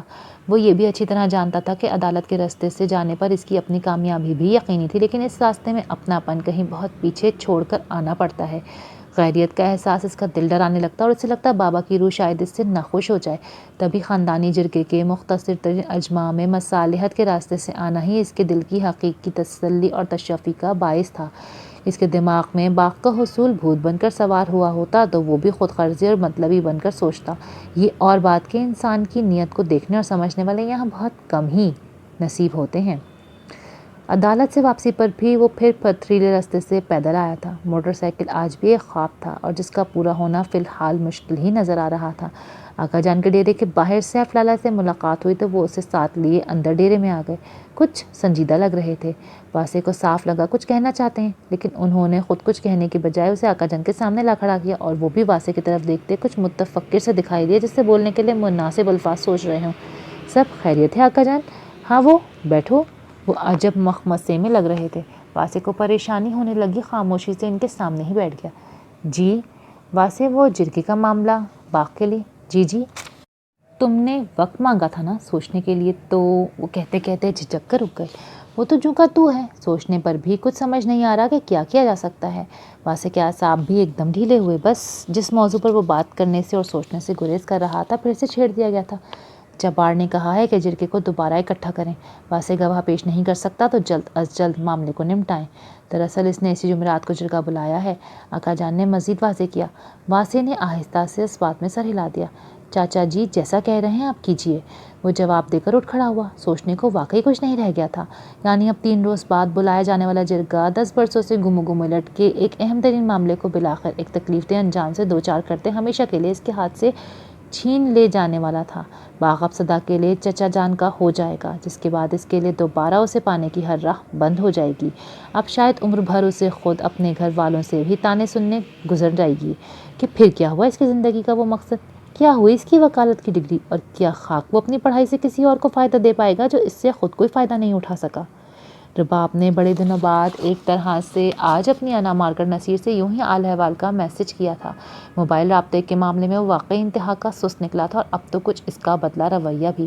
لیکن رباب پر ایک بات واضح ہو گئی تھی کہ وہ دن رات صبح شام کے مسلسل رابطوں سے فطرتاً تنگ اور بیزار ہے، اور پھر اس نے ہی یہ سوچ کر مصلحتاً سمجھوتہ کر لیا کہ بجائے لڑائی جھگڑے کے وہ ہی اس کے مزاج سے ہم آہنگ ہونے کی کوشش کرے۔ اور پھر یوں تو ان کے متعلق اور ان کے تعلق کو بڑی ہی بری نظر لگ چکی تھی۔ اب نہ وہ بات رہی تھی نہ وہ بےتابی۔ رباب کا دل گہرائی میں سوچتے چلے جانے پر ڈوبنے سا لگتا، اور اس سے محسوس ہوتا اگر کچھ دیر مزید وہ اسی طرح سوچتی رہی تو اس کا دم گھٹنے لگے گا۔ بمشکل خود کو پرانی یادوں اور پرانے دنوں کے اثر سے نکال کر موجودہ حالات سے سمجھوتہ کرنے پر آمادہ کرتی۔ موبائل کی آواز پر وہ چونک کر خیالات سے باہر آئی۔ نصیر کو میسج بھیجے کچھ 10-12 منٹ ہو چکے تھے، غالباً اسی کا جواب آیا تھا۔ رباب نے موبائل ہاتھ میں لیا۔ نصیر نے لکھا تھا کہ وہ 1-2 روز میں گھر کا چکر لگائے گا۔ رباب کو حیرت ہوئی کہ ویکینڈ تو ابھی دور ہے اور نصیر 1-2 روز میں آنے کی بات کر رہا ہے۔ اسے یاد آیا کہ 2 روز بعد تو جرگہ بلایا جانا ہے، شاید وہ اسی سلسلے میں آ رہا ہو۔ اس نے میسج لکھ کر نصیر سے پوچھ بھی لیا اور اس کا میسج پڑھتے ہی نصیر کی جواباً کال آ گئی۔ کون سا جرگہ رباب؟ کس معاملے پر؟ وہ واقعی بے خبر تھا، شاید اس کے گھر والوں نے جان بوجھ کر اسے بے خبر ہی رکھا تھا۔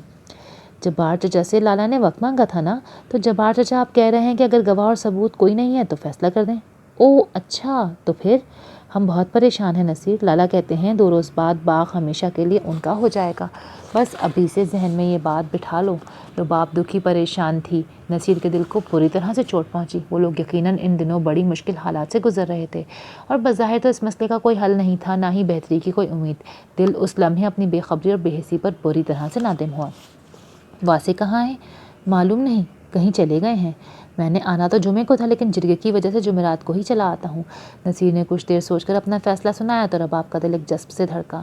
نصیر کے لہجے سے پرانے دنوں والی اپنائیت کا جھلکنا بے یقینی کا باعث بنا تھا۔ سچ نصیر؟ تم آؤ گے لالا کے لیے؟ رباب کی بے ساختہ پلکیں نم ہو گئیں۔ وہ دن یاد آنے لگے جب نصیر ہی اس کے بھائی کا سب سے بھروسے مند مضبوط سہارا ہوا کرتا تھا۔ نصیر کے دل پر چند ہی جملوں سے پڑنے والی یہ ہلکی سی دستک اس کے لیے بہت بڑا جذباتی سہارا تھی۔ ہاں بھائی آؤں گا، کہہ تو رہا ہوں۔ شکریہ نصیر، تم آ جاؤ تو لالا کو بہت حوصلہ ملے گا۔ اس نے اپنے گلوگی لہجے کی نمی پر قابو پاتے بمشکل کہا۔ شکریہ کیسا پاگل لڑکی؟ وہ بے ساختہ بڑی محبت سے بول تو گیا، لیکن پاگل لڑکی کہتے نہ جانے کیوں زبان اٹک سی گئی۔ دل پر بڑی شدت سے چوٹ پڑی۔ نصیر نے لب بھینچ کر سختی سے آنکھیں میچ لیں۔ وقت کتنا بدل گیا تھا۔ دھیان کو زبردستی بدلنے کی کوشش کی تھی اور اب الفاظ بھی ساتھ دینے سے انکاری ہو گئے تھے۔ رباب اس کے لیے کیا تھی اور اس نے ذاتی کوشش سے آج خود کو کہاں لا کھڑا کیا تھا؟ آج واسع کی پریشانی کا سن کر رہ نہیں پایا تھا تو لگا سب کچھ تو آج بھی وہیں ایسا ہی اپنی جگہ پر ہے اور سختی کا یہ خول بس ایک پھونک سے ٹٹک کر ٹوٹنے کو بے تاب ہے۔ مدت ہوئی وہ تو رباب کی آواز سننے سے بھی خود کو باز رکھنے لگا تھا۔ کاش میں اس کے لیے کچھ بھی کر پاتا۔ وہ آہستہ سے بس یہی کہہ پایا۔ کوئی بات نہیں نصیر، دولت کا لالچ تو بابا نے ہماری گھٹی میں ڈالا ہی نہیں۔ ہمیں جو حاصل ہے ہم نے ہمیشہ اسی کو اپنا کل جہان سمجھا ہے۔ بھوک صرف محبت کی ہے، وہ خوراک نہ ملے تو دم گھٹنے لگتا ہے۔ اچھا میں جمعرات کو آتا ہوں، نصیر نے اب ایک لفظی جواب دیا۔ رباب کی دھیمی آواز سارے عہد توڑنے پر مجبور کر رہی تھی اور اسے بہت کچھ یاد رکھنا تھا تو نہایت چپکے سے اس کے بیچ آ چکا تھا۔ کچھ ایسا جس کے تعلق سے رباب کو کچھ بھی نہیں کہا جا سکتا تھا۔ ایک گہرا سانس لیتے اس نے کال آف کر دی اور رباب حسرت سے ان ادھوری آدھی باتوں کو سوچتی رہ گئی۔ نصیر اپنے اور اس کے موضوع پر بات کرنے سے آج بھی کنی کترا گیا تھا۔ تم سچ کہہ رہے ہو رئیس؟ پشمینہ کو سن کر یقین ہی نہیں ہوا۔ اتنے ہفتوں کی محنت کیا واقعی رنگ لے آئی تھی؟ پشمینہ کی مارے خوشی کے پلکیں نم ہو گئیں۔ رئیس نے بات شروع کرتے ہی اسے خوشخبری سنائی تھی کہ پچھلے 2 روز میں اس نے ایک بھی سگریٹ نہیں پیا اور یہ وہی رئیس تھا جو 24 گھنٹوں کے دوران 10 سے 12 سگریٹ لازمی پیتا تھا۔ لیکن پشمینہ روزانہ کے معمول میں ایک ایک کر کے کمی لاتے اب 3 سگریٹ تک لے آئی تھی اور حیرت کی بات یہ تھی کہ آج الٹا وہ اسے بتا رہا تھا کہ 2 روز سے اس نے سگریٹ بالکل ترک کر دی ہے۔ اور یہ ہوا کیسے؟ مجھے یقین ہی نہیں آ رہا۔ ہاں بھائی تم بھی اپنی جگہ صحیح ہو، وہ ہنس رہا تھا۔ تو سنو، ہوا یہ کہ پرسوں رات کو سگریٹ کی ڈبیا ختم ہو گئی، اگلی صبح نہیں لینی تھی، لیکن جب اگلی صبح 10 بجے کے قریب گھر سے نکلا تو بٹوا گھر ہی بھول گیا۔ دوپہر کو واپسی ہوئی تو بابا نے ڈیرے پر بلا لیا۔ کچھ مہمان آئے تھے، ان کی خاطرداری میں شام ہو گئی۔ اندر سے بے چینی تو کچھ ہو ہی تھی، لیکن سوچا رات کو نکلوں گا اور رات آئی تو یوں ہی رک گیا کہ چلو اتنا لمبا دن گزار لیا تو یہ ایک رات بھی یوں ہی گزار لوں۔ سچ تو یہ ہے کہ اپنا اسٹیمنا چیک کرنے کو دل چاہا تو بس جیسے تیسے ہو ہی گیا اور آج کا دن تو جان بوجھ کر خود کو مصروف رکھا۔ اللہ تیرا شکر۔ پتہ ہے رئیس، میں نے بھی اب سے پہلے اس لیے وعدہ نہیں لیا کہ کسی کو مجبور کرنے سے عجیب ڈر سا لگتا ہے۔ میں چاہتی تھی یہ خواہش تمہارے اندر سے جاگے اور آج یہ پہلی کامیابی ہے ہماری، تو اس خوشی میں وعدہ کرو کہ خود کو اب روکے ہی رکھو گے۔ اور ہماری دوسری کامیابی کیا ہوگی؟ رئیس کی سوچیں جیسے اس کے ایک جملے پہ رکی تھیں۔ پشمینہ نے خود بھی اس وقت اپنے جملے پہ غور کیا۔ وہ واقعی بے خیالی میں ایسا بول گئی تھی۔ لب بھینچ کر خود کو جواب دینے سے روکا۔ میں بتاؤں؟ مطلب بتاتا ہوں، لیکن تم بھی پرومس کرو کہ پھر ہماری تیسری اور اصل کامیابی کی دعا بھی تم ضرور کرو گی۔ پتہ نہیں کیا کہہ رہے ہو؟ وہ واقعی نہ سمجھی کی کیفیت میں تھی۔ کوئٹہ میں ایک جگہ نوکری کی امید پیدا ہوئی ہے، اگلے ہفتے جانا ہے، بلکہ یوں سمجھو جوائن کرنا ہے، کیونکہ سی وی انہیں پسند آئی ہے، اب بس ملنا چاہتے ہیں۔ جاب کیا ہے؟ ایک اکیڈمی ہے بہت بڑی اور مشہور، اس میں کمپیوٹر ٹیچر کی ضرورت ہے۔ کوئی زیادہ اچھی تنخواہ نہیں ہے، لیکن میرا خیال ہے اچھا تجربہ رہے گا۔ بہت خوشی ہے، ضرور جانا رئیس۔ ہاں لیکن رہنا مجھے وہیں پڑے گا۔ کوئی بات نہیں، خوشی کی خبر اس چھوٹی اداسی کی خبر سے زیادہ بڑی ہے۔ پشمینہ اس کی بات کا مطلب سمجھ کے مسکرائی۔ اور وہ تیسری دعا کا وعدہ؟ رئیس نے یاد دلایا تو پشمینہ مسکرا دی۔ ہاں یاد ہے، لیکن تم نے پکا وعدہ نہیں کیا سگریٹ مکمل چھوڑنے کا؟ سمجھو چھوڑ دی، کیونکہ نئی جاب پر پختہ ارادہ یہی ہے کہ یہ مصیبت میرے ساتھ نہ لگی رہے۔ انشاءاللہ ایسا ہی ہوگا، پشمینہ نے دل سے دعا دی۔ رئیس کے ہر اچھے عمل میں وہ اس کے ساتھ تھی۔ سلطانہ چاچی کی طبیعت کچھ دنوں سے بہت خراب تھی۔ معدے کا مسلسل درد اب تکلیف دہ ثابت ہو رہا تھا۔ مقامی ڈاکٹروں نے بہت سارے ٹیسٹ تجویز کیے تھے اور السر کا خدشہ بھی ظاہر کیا تھا۔ مجیب چچا کے ایک دوست نے کوئٹہ کے ایک اچھے ڈاکٹر کے متعلق بتایا اور ابھی وہ لوگ اپائنٹمنٹ لینے کی کوشش میں تھے کہ اس رات چاچی کے پیٹ کا درد ناقابل برداشت ہو گیا۔ الٹیاں بھی رک نہیں رہی تھیں۔ اتفاق سے اسفن کسی دوست کی شادی میں شرکت کے لیے قلعہ عبداللہ گیا ہوا تھا۔ مجیب چچا اپنی خرابی صحت کی وجہ سے سفر کر ہی نہیں سکتے تھے۔ رئیس ہی ڈرائیور کے ساتھ ماں کو لیے کوئٹہ جانے کے لیے تیار ہوا۔ واسے کو پتہ چلا تو خود فوراً جانے کے لیے ان کے ساتھ نکل گیا۔ رئیس کو تو یہ سن کر آدھی پریشانی ختم ہی ہو گئی کہ واسے لالا ان کے ساتھ جا رہے ہیں۔ بابا نے اس کے اگلے دن کے جرگے کی طرف دھیان دلایا، پھر بھی اس کے رکنے کی ہمت نہیں ہوئی، اور ویسے بھی واسے نے سیف لالا کو کال کر کے جرگہ فی الحال ملتوی کرنے کا کہہ دیا تھا۔ انسان کسی کی خوشی میں بھلے شریک ہو سکے یا نہ ہو سکے، لیکن تکلیف اور پریشانی میں وہی آپ کے ساتھ کھڑا ہوتا ہے جو اپنی کسی مجبوری اور مصلحت کو خاطر میں نہ لا کر آپ کے دکھ کو اپنا دکھ سمجھ رہا ہو۔ واسے کو احساس تھا کہ جرگے کے انعقاد وقت پر نہ ہو سکنے پر اسے کتنی باتوں کا سامنا کرنا پڑے گا۔ ایک اپنے جبار چچا اور ذکی ہی کافی تھے بھرے جرگے میں اس کی عزت اچھالنے کو۔ گواہ پیش نہ کر سکنے پر اب ہیلے بہانوں سے کام لینے اور جرگے کے تاریخ کو آگے کرنے کو واسے کی بہانے بازی تصور کیا جاتا، لیکن واسے کو چاچی کی تکلیف اور رئیس کے اکیلے پن نے اور کچھ سوچنے ہی نہیں دیا۔ باتیں تو اور بھی اپنی اس کی ذات پر جھیلنا تھیں، بعد میں اس کا بار بھی اٹھا لیا جاتا، یہی سوچ کر وہ ان کے ساتھ چل پڑا۔ رباب بڑے مگن سے انداز میں کپڑوں کا ڈھیر اٹھائے کمرے میں داخل ہوئی۔ موبائل پلنگ کے کنارے پر رکھا تھا اور اسکرین روشن تھی۔ اس نے کپڑے سائڈ پر رکھتے موبائل اٹھایا، 3 مس کالز تھیں۔ ذکی؟ رباب نام دیکھ کر چونکی، دل کسی انجانے خوف سے دھڑکا اور ابھی وہ سوچ میں ہی تھی کہ کال دوبارہ آنے لگی۔ ہیلو، ہاں کون؟ رباب؟ ہاں رباب بات کر رہی ہوں۔ اچھا، مجھے اس دن باری نے نمبر نوٹ کروایا تھا کہ آج کل گھر پر یہی موبائل ہوتا ہے۔ وہ اصل میں دادی کہہ رہی ہیں کہ باری فارغ ہو تو اسے لینے آ جائے۔ اچھا، ابھی تو وہ گھر پہ نہیں، آ جائے تو بھیجتی ہوں۔ اوکے۔ رباب نے اس کا ارادہ بھانپتے ہی جلدی سے آواز دے ڈالی۔ ذکی سنو۔ ہاں۔ وہ رباب اسے مخاطب تو کر بیٹھی تھی، لیکن آگے کچھ بولنے میں جھجک آڑے آ رہی تھی۔ لب چباتے وہ الفاظ ہی سوچنے میں لگی ہوئی تھی۔ ابھی ہم نے گلشن پھپھی کو جواب نہیں دیا۔ ذکی نے بلا جھجکے جتا دیا کہ وہ اس کی سوچ پڑ چکا ہے۔ رباب بری طرح جھینپ گئی۔ سوچا نہیں تھا کہ زندگی میں کبھی ذکی جیسے بندے سے ایسی ذاتی گفتگو کرنی پڑے گی۔ لحاظ اور شرم سے رباب کا چہرہ سرخ ہو گیا۔ اچھا، وہ اسے جواباً کچھ بھی نہیں سوچ پایا کہ ان لوگوں کے خیالات کیسے جانے۔ نیلم سے بات کرنا کچھ اور تھا اور ذکی سے کچھ اور۔ پوچھو گی نہیں کیوں؟ ذکی کو اس کی کم گوئی اس لمحے سخت بیزار کر رہی تھی۔ اب وہ اسے یہ نہیں بتا سکتا تھا کہ دادی کے بہانے کال اس نے کی ہی اس مقصد سے تھی۔ بڑے دن اس نے رباب کی راہ دیکھی تھی کہ دل کے ہاتھوں مجبور ہو کر وہ اسے دوبارہ رابطہ ضرور کرے گی، لیکن وہ نہیں آئی۔ اس بیچ البتہ گلشن پھپھی 2 مرتبہ جواب مانگنے ضرور آئی تھیں، لیکن اس نے ماں سے کہلوا کر بہانے سے ٹال دیا۔ ایسے نازک موقع پر وہ عجلت سے کام نہیں لینا چاہتا تھا۔ اسے کسی بھی طرح واسے کی دلچسپی جاننا ضروری تھی۔ کیوں؟ رباب کا دل سکڑا، موبائل پر رکھا ہاتھ کانپ گیا۔ تم میرا یقین تو نہیں کرو گی رباب، جانتا ہوں، لیکن خیر، ذکی کو ویسے بھی بہت کم لوگ سمجھ پائے ہیں۔ میں نہیں چاہتا کہ جواب پہ جلدی کر کے کسی کا دل توڑ بیٹھوں۔ مطلب؟ رباب کا دل سینے سے باہر آ رہا تھا۔ سختی سے آنکھیں میچے وہ ذکی کو سن رہی تھی۔ دیکھو رباب، تم خود سمجھدار ہو، ادلا بدلی کے معاملے میں 2 نہیں، ایک ساتھ 4 زندگیاں جڑی ہوتی ہیں۔ پھپھی نے صرف نصیر کے لیے نیلم کا ہاتھ نہیں مانگا، میرے لیے زمرود کی بات بھی کی ہے، لیکن تم بھی جانتی ہو کہ ہاں ہوئی تو دونوں رشتے ساتھ ہوں گے، نہ ہوئی تو دونوں نہیں ہوں گے۔ میں نے جب سے تمہارے بارے میں سنا ہے، میرا حامی بھرنے کو دل ہی نہیں چاہ رہا۔ یوں بھی میرا اپنا کوئی خاص انٹرسٹ نہیں ہے اس رشتے میں۔ تو تم انکار کر رہے ہو؟ رباب کے لہجے میں دبا دبا سا جوش تھا۔ کر تو سکتا ہوں، لیکن یہاں بھی ایک مسئلہ ہے۔ کیا مسئلہ؟ اگر میں پھپھو کو انکار کر دوں تو چلو مان لیا کہ نصیر کے لیے تمہارا رشتہ مانگنے میں آسانی ہو جائے گی، لیکن پھر تم نے ہی کہا کہ واسے کو کوئی اور پسند ہے، تو اگر واسے نے بھی گلشن پھپھی کو انکار کر دیا تو مطلب میری قربانی تو ضائع چلی گئی، پھر نہ تم لوگوں کے ہاں پھپھی کے رشتے طے پا سکیں گے نہ ہمارے۔ تو پھر دماغ تو رباب کا گھوم ہی گیا تھا صحیح معنوں میں۔ رباب کو ذکی کی الجھن بھی اب سمجھ میں آ رہی تھی، وہ ٹھیک ہی تو کہہ رہا تھا۔ ایک ہی حل دکھائی دے رہا ہے مجھے۔ ذکی نے ایک گہرا سانس لیا، رباب وہ بھی نہیں لے پائی۔ ذکی کے پاس ابھی کوئی حل موجود تھا۔ کیا؟ اگر تم مجھے بتا دو کہ واسے کو کون پسند ہے تو میرے لیے آگے بڑھنا آسان ہو جائے گا۔ یوں تو یاد رکھو کہ جب بھی اس موضوع پر ہماری بات ہوئی یہیں اسی مقام پر آ کر رک جائے گی، اور ایک دن میرے بابا بنا میری مرضی کا لحاظ کیے پھوپھی کو حامی بھی بھر لیں گے۔ تو اس سے کیا ہوگا؟ رباب ایک بار پھر الجھ گئی، بلکہ کسی حد تک ذکی کی طرف سے مشکوک اور بدگمان بھی ہو گئی۔ واسے کی پسند جان کر میرے لیے فیصلہ کرنا آسان ہو جائے گا، ہو سکتا ہے کوئی اور راستہ نکل آئے، جسے ممکن ہے جسے وہ پسند کرتا ہو وہ اسے نہ چاہتی ہو، اور ہاں ایسا بھی ہو سکتا ہے۔ رباب نے فوراً بات کاٹی، وہ تو بہت کم کبھی ہمارے یہاں آتی ہے۔ کون؟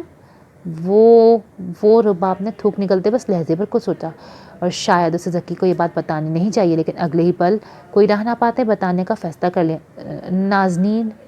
نازنین؟ ذکی کی چھٹی حس اسی دن سے کچھ ایسے ہی اشارے دے رہی تھی کہ اگر واسے کو زمرد پسند نہیں تو پھر کون، اور رہ رہ کر اسے اس روز باغ کے باہر والی بات یاد آ جاتی، پھر ان گھروں کا ایک دوسرے کے اتنا قریب ہونا، حتیٰ کہ درمیانی راستے بھی، تو مطلب وہ بالکل صحیح سوچ رہا تھا۔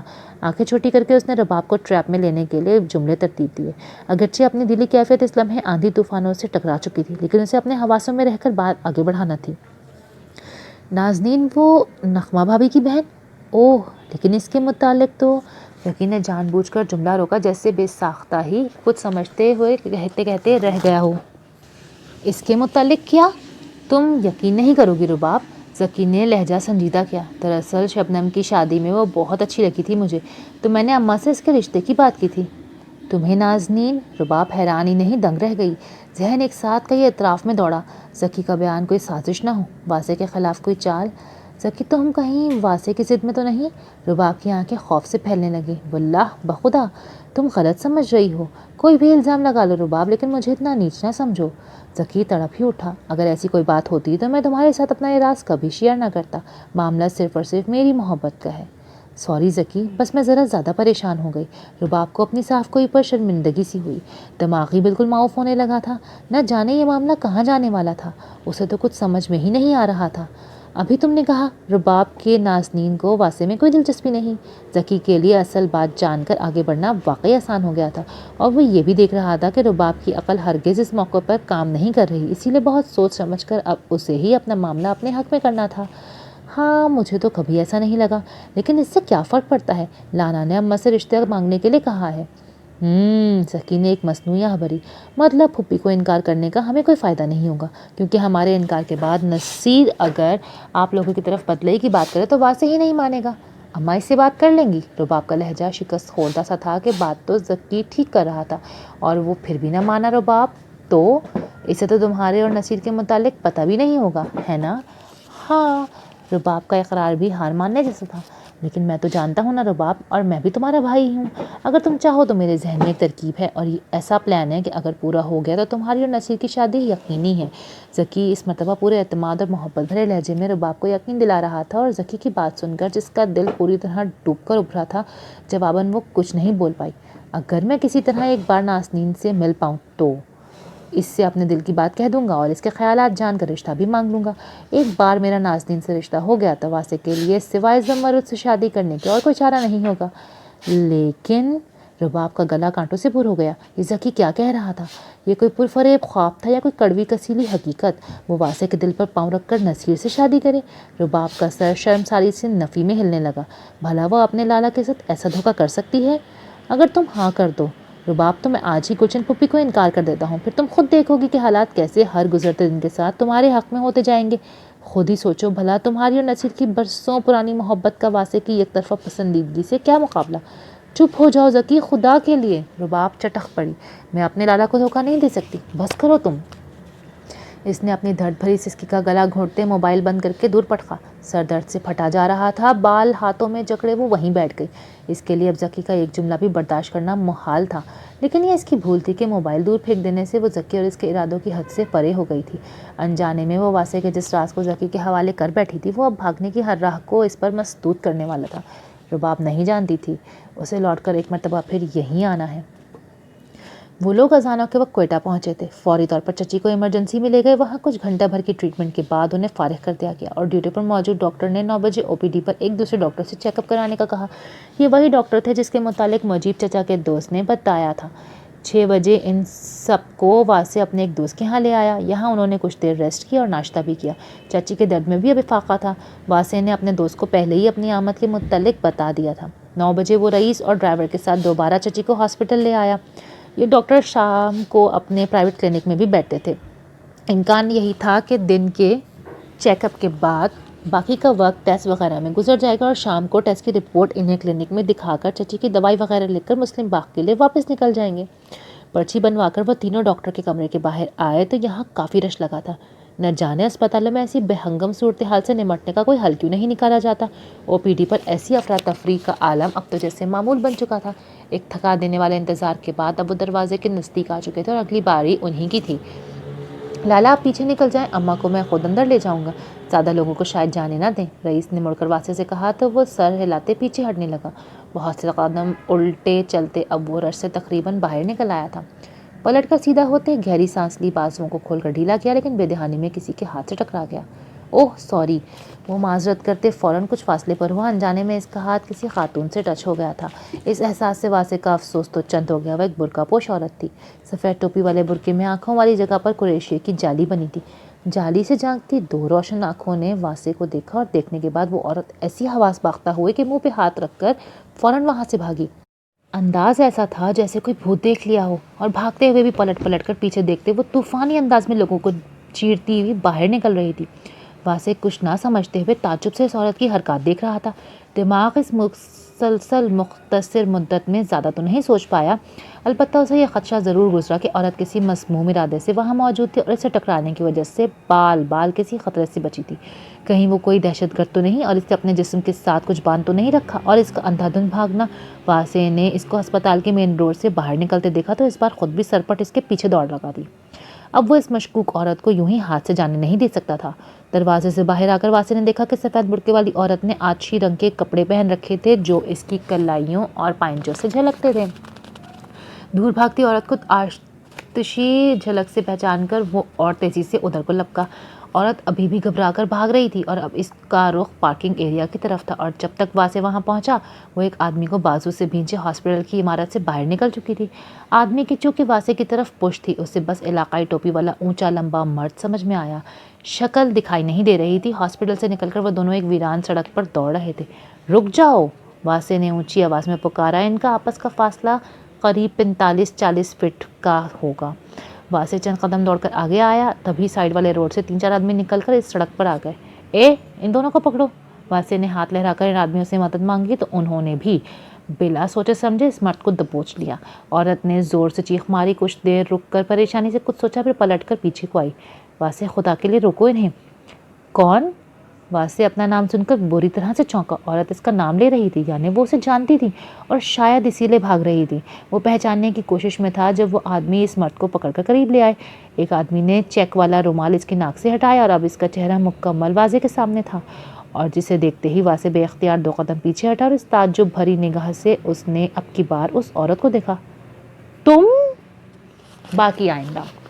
اب اگلی قسم میں ایک بہت زبردست موڑ ہے، تو to stay tuned, next episode بہت جلدی آنے والی ہے۔ تب تک کے لیے اللہ حافظ۔